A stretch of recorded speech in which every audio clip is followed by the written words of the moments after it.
Now when Jesus was born in Bethlehem of Judea in the days of Herod the king, behold, there came wise men from the east to Jerusalem, saying, where is he that is born King of the Jews? And here's the text. For we have seen his star. We have seen his star in the east and are come to worship him. Why are you here today? Spend an hour of time, get dressed up. I've come to worship him. When Herod the king had heard these things, he was troubled, and all Jerusalem with him. And when he had gathered all the chief priests and scribes of the people together, he demanded of them where Christ should be born.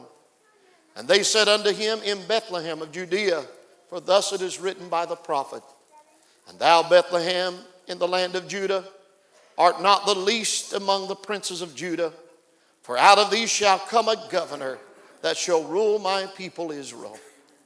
Then Herod, when he had privily called the wise men, inquired of them diligently what time the star appeared.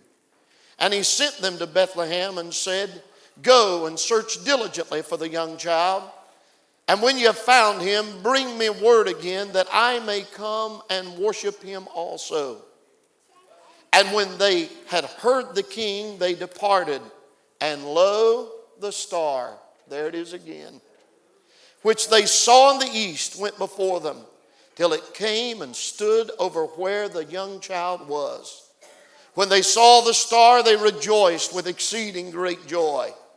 And when they were come into the house, they saw the young child with Mary his mother, and fell down and worshipped him. And when they had opened their treasures, they presented unto him gifts, gold and frankincense and myrrh. And being warned of God in a dream that they should not return to Herod, they departed into their own country another way. Do you know, constantly through the Christmas account and the birth of Christ and his coming, constantly we find that the Lord reminds us that he not only sent his Son in flesh, but that he would give signs that they would know that's who has come. The whole world this week will celebrate the fact that Christ came. But to say that he has come to this world and for nobody to tell you how to find him, how would it make any impact in your life whatsoever? To go through Christmas and never find the Christ of Christmas means that you've simply celebrated a holiday. But to find the Christ of Christmas, you receive the greatest gift that could ever be given.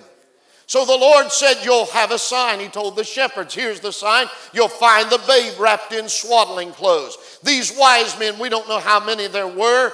Common stories and accounts say 3 because there were 3 gifts. I have no idea how many there were, and that's not what I'm preaching on this morning. But I do want to tell you something. They knew one thing for certain. We have seen his star.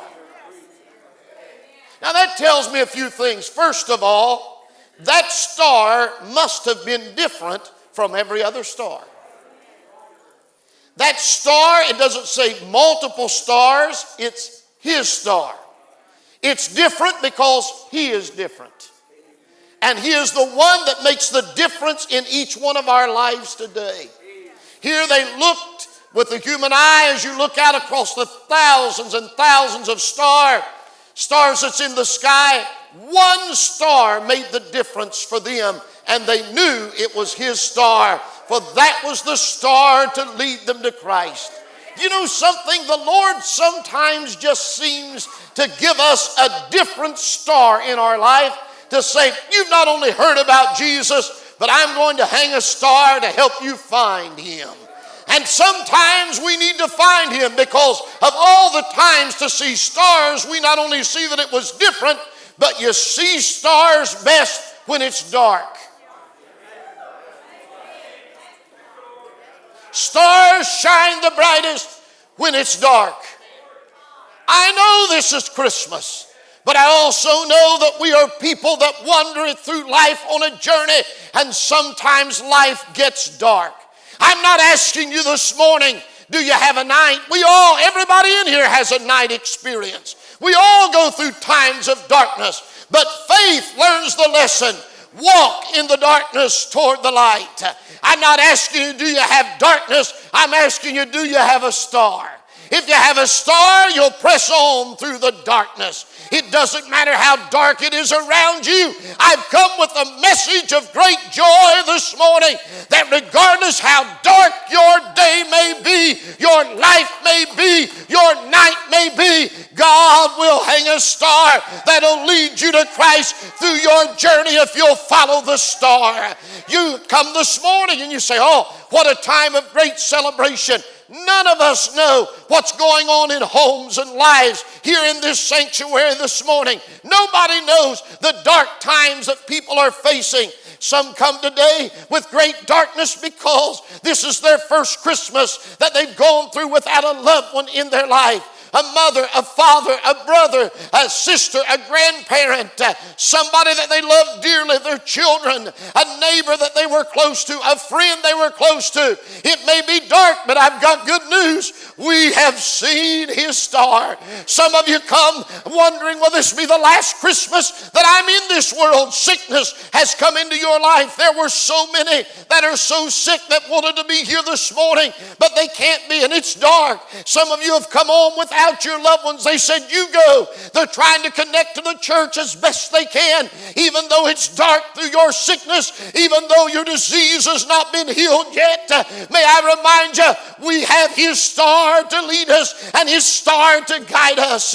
Some you're in situations where people are mean and people sometimes will forsake you and betray you.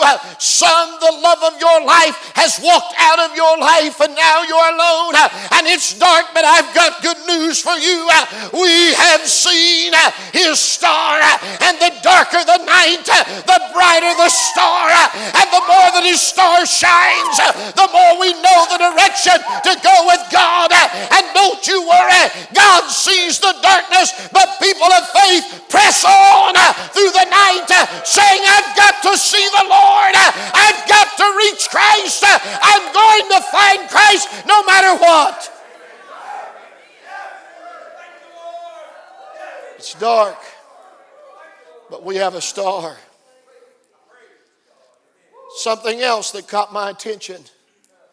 Herod was in Jerusalem.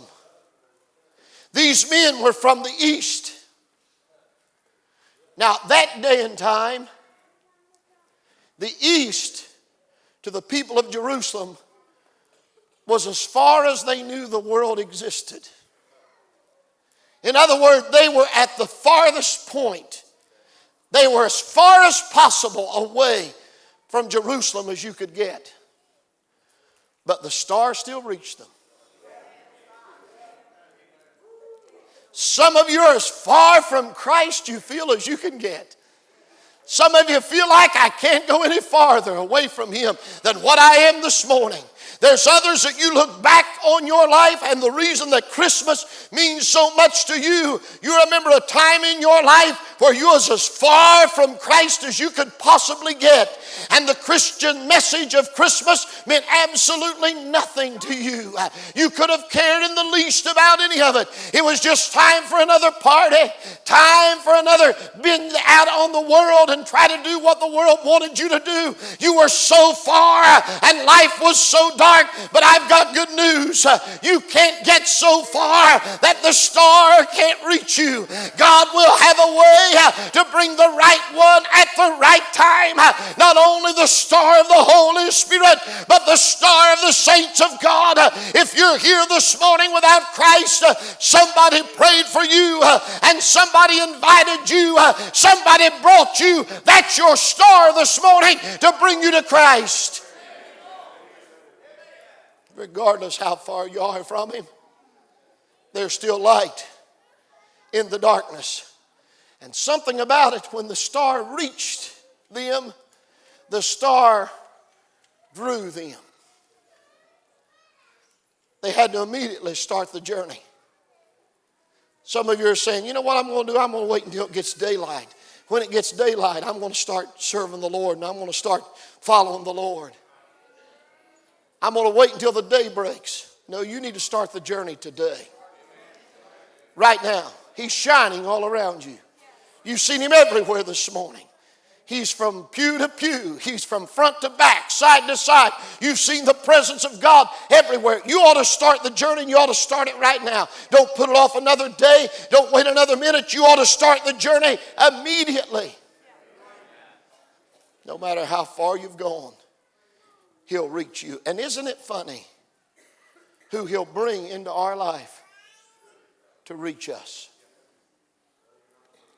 I've stood on this platform and I recounted in my mind last night through the night the literally hundreds of people now that we've seen come to these altars and give their life to the Lord through the years that I've been associated with this church. And I reflected on the many revivals and camp meetings that I've been in. And I've thought about people and how far down they were, how low they had gotten, how far away from God they were. And I'd watch the Spirit of God deal with hearts and bring people in. Sometimes they were people that had never heard the message.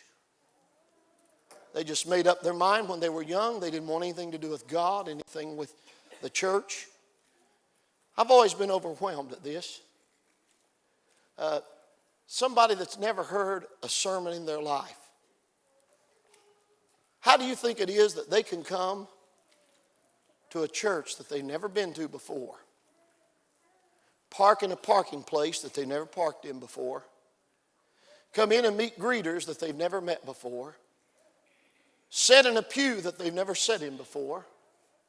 Hear songs sung that they've never heard sung before. See people get blessed and they've never seen that before. Watch a preacher preach that they've never heard preach. Hear a sermon preached that they've never heard preached and a message that they know nothing about. And then give a simple invitation. And down the aisle they come. What is that? That's the drawing power of the star. But then I thought of how that same star has taken others. I've stood on this platform, and I hope no one's offended at what I'm going to say today because I don't mean to offend anyone. But I've seen people come in that they knew what they needed to do, and they just kept putting the Lord off, and they would get so close to the Lord, and conviction would deal with their heart, and then they'd finally get to the place where they'd almost build a shell around them until they could sit and listen to every sermon and every song and every testimony, and they could hear everything being said, and nothing moved them any longer. And then I've watched some of those same people that showed no interest during the singing, no interest during the preaching, no interest during the invitation. And then I'd see somebody lean over or maybe go over to where they were and whisper in their ear. Some of you are terrified of that. Yeah, some of you tell your loved ones, they come to me, bless God, I'm not going back. It don't matter if you come back or not. God's going to find you wherever you're at. I've seen him find people in jail. I've seen him find people on the job. I've seen him find people on hospital beds. I've seen him find people in grocery stores. He has a way of finding you, friend. No matter where you go, you can't hide from the Lord.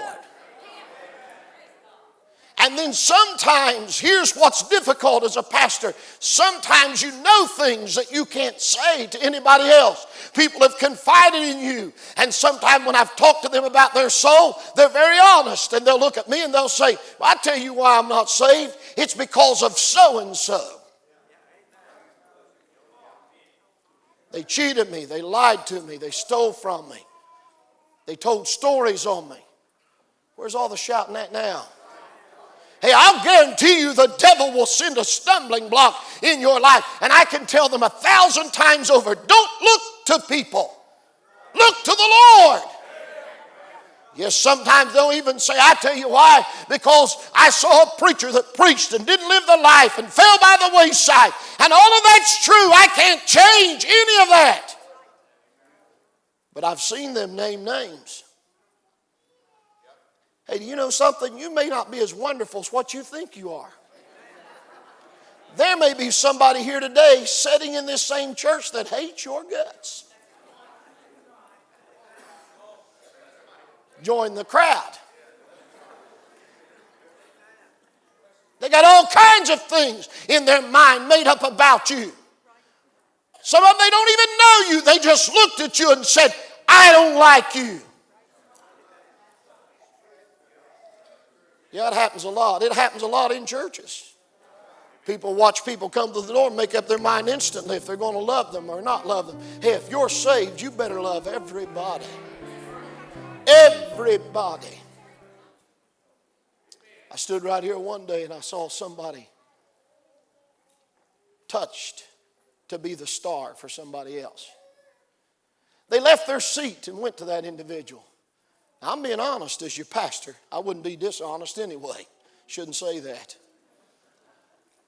But as I stood during that invitation, I stood about right here and I bowed my head and I said, oh God, don't let him go to so-and-so. Because I knew how much they hated that individual. Guess where they went? Because that person had told me time and time and time again how much they despised that other individual, and the other individual didn't even know it. All they knew was they had to go invite them. Strangest thing. They never even said a word to them. Walked up, put their arms around them with tears in their eyes, and guess what? That's the person that they came to the altar with and got saved. That's their star. You look back in your life, not only does God use the Spirit, but God uses saints of God. You look back in your life and there was probably somebody that impacted your life and you said, if I do ever get saved, I want to be like that person. Or that person come to you when you didn't think anybody else knew or anybody else came, but that was the very time that they came and spoke the words that you needed to hear. Hey, Christian, we can all be a star to somebody these next few days. We have seen his star. So they start the journey, but they don't make the destination. They get stopped on the way. See, you not only deal with the fact the star was different, and you not only deal with the distance between them and where he was in getting to him, and you not only deal with the darkness, but now you're dealing with delays. When you make up your mind you're going to find Christ, the devil makes sure there'll be some people that'll stop you. It started with Herod. Where is he that's born King of the Jews? Herod couldn't reveal what he thought, but it troubled him because he thought he was the only king. Now suddenly they're talking about a king of the Jews. The Jews were to be in submission to him. What do you mean a king of the Jews? Somebody's rising up to take my position. He couldn't express it. But before long he had such influence that all of Jerusalem was troubled. He called in the religious leaders. Take a big deep breath, okay? Big deep breath, because it's going to hurt real bad to some of you. Religion is going to send a lot of people to hell. It's going to stop a lot of people from being saved. Because they get as far as religious knowledge goes, but they're not all the way to where Christ is. Sometimes people will stop you, and sometimes religion will stop you. You'll find out if you get troubled by the Lord and you see his star and you start seeking Christ, there'll be people that'll tell you all kinds of things that instead of leading you to Christ, they'll lead you away from Christ and even try to stop you from getting to Christ. So you got two dilemmas here. I'm about done. Two dilemmas. Number one, there's some people that say, I'm too far away from Christ. But the star finds a way to reach them. There's some people that get delayed. Bethlehem was 6 miles at the most. If they dropped over the hill, they could probably do it in 3.5. It's on the outskirts of where Herod was at. In fact, you could almost stand at his palace and look right down to where Christ was. They were that close to Jesus and didn't know he was there. The religious leaders could have seen him but didn't know he was there. But when they left Herod's palace, the star appeared again. The star will lead you regardless of how far you are, and the star will lead you regardless of how close you are. Do you know how close that you are today?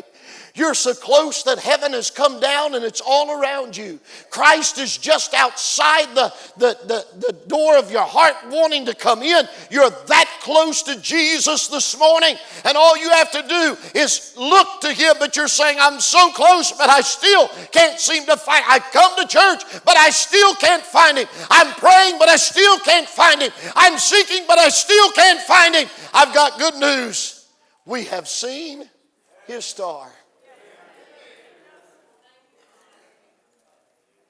And the star came and rested upon him.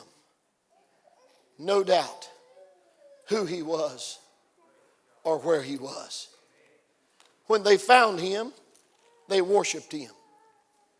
And when they worshiped him, the Lord appeared to them and said, don't go home the way you came. Because the star has brought you to the child. And when you see the child, you'll leave a different way.